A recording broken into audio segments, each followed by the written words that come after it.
Gangster Mukhtar Ansari को jail में VVIP treatment देने के लिए पंजाब की कैप्टन अमरिंदर सिंह सरकार ने लाखों रुपए खर्च किए थे। इसके अलावा उसे यूपी सरकार से बचाने के लिए भी 55 लाख से ज्यादा रुपए खर्च किए गए थे। आम आदमी पार्टी सरकार की जांच में यह खुलासा हुआ है। गैंगस्टर से नेता बना मुख्तार अंसारी पंजाब की रूपनगर जेल में 2 साल से ज्यादा समय तक बंद था।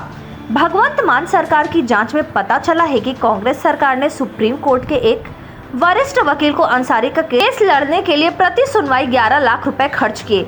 इस केस में कुल 5 सुनवाई हुई थी।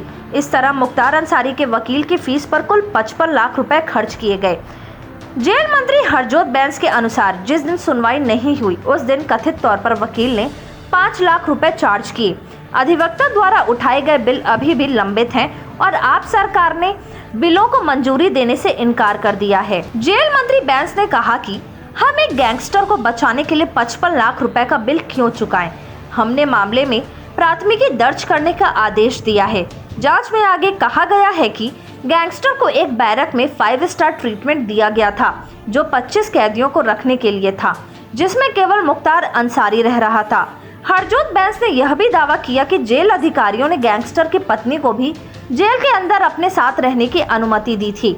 दिलचस्प बात यह है कि सुनवाई के दौरान अंसारी को अदालत ले जाने के लिए उत्तर प्रदेश में पंजीकृत एक एम्बुलेंस का भी कथित तौर पर इस्तेमाल किया जा रहा था। आरोप यह भी था कि एम्बुलेंस में उनके साथ उनकी पत्नी भी थी।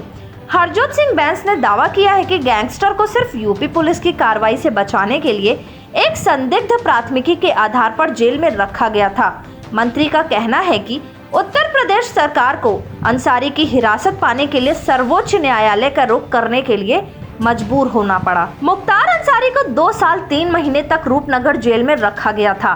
सुप्रीम कोर्ट द्वारा हस्तक्षेप करने और पंजाब सरकार को उसे यूपी पुलिस को सौंपने का निर्देश देने के बाद अप्रैल 2021 में गैंगस्टर की हिरासत उत्तर प्रदेश पुलिस को सौंप दी गई थी। सुप्रीम कोर्ट ने यह भी देखा था कि स्वास्थ्य के मुद्दों की आड़ में गैंगस्टर की हिरासत को छोटे आधार पर अस्वीकार किया जा रहा था।